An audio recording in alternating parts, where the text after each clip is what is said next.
ایک صاحب نے سوال کیا ہے کہ ہم نے کئی جگہ پڑھا ہے کہ حضرت بلال رضی اللہ عنہ نے ایک دفعہ اذان نہیں پڑھی تو سورج طلوع نہیں ہوا اس وقت تک۔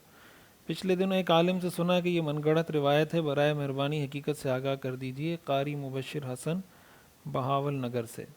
دیکھیں، یہ جو بات کی جاتی ہے نا کہ حضرت بلال رضی اللہ تعالیٰ عنہ نے اذان نہیں دی تو سورج طلوع نہیں ہوا، یہ بات بالکل غلط ہے۔ حدیث میں تو اس کے خلاف ثابت ہے، صحیح بخاری کی حدیث ہے، صحیح مسلم کی حدیث ہے۔ صحابہ فرماتے ہیں کہ ایک دفعہ ہم جب خیبر سے واپس آ رہے تھے تو حضور علیہ السلام سے ہم نے گزارش کی کہ ہم تھوڑی دیر رات کو یہاں رک جاتے ہیں سفر میں، تو حضور علیہ السلام نے فرمایا انی اخاف ان تناموا، کہ مجھے اس بات کا اندیشہ ہے کہ تم لوگ رکو گے رات کو تو سوئے رہ جاؤ گے، فجر کے لیے نہیں جاگ سکو گے۔ تو حضرت بلال رضی اللہ تعالیٰ عنہ نے کہا کہ میں جاگتا رہتا ہوں، انشاءاللہ میں تم لوگوں کو جگا دوں گا، فاستجعوا، تم سارے سو جاؤ، میں انشاءاللہ جگا دوں گا۔ تو سارے صحابہ سو گئے۔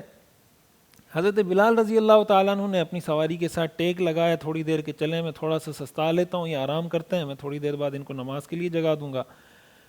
تو فاستيقظ رسول اللہ صلی اللہ علیہ وسلم وقد طلع حاجب الشمس، کہ حضور علیہ السلام کی آنکھ اس وقت کھلی جب سورج طلوع ہو چکا تھا، سورج نکل چکا تھا۔ تو فقال یا بلال این ما قلت، تو حضور نے فرمایا اے بلال وہ بات جو تم نے کی تھی اس کا کیا بنا؟ تم نے کہا کہ میں سب کو جگا دوں گا۔ تو حضرت بلال رضی اللہ تعالیٰ عنہ نے آگے سے جواب میں ارشاد فرمایا کہ آج مجھے ایسی نیند آئی ہے جو اس سے پہلے نیند مجھے اس طرح کی کبھی آئی نہیں، یعنی مجھے اندازہ ہی نہیں ہوا کہ میری آنکھ کب لگی۔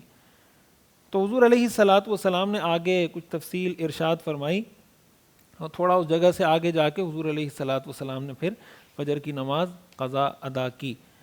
تو یہ جو حدیث ہے یہ صحیح بخاری اور صحیح مسلم میں موجود ہے، تو اس سے تو یہ پتہ چلتا ہے کہ ایسا اس کے خلاف ہوا ہے، اور یہ کہ سورج طلوع نہیں ہوا ہے تو کسی بھی روایت سے ثابت نہیں ہے۔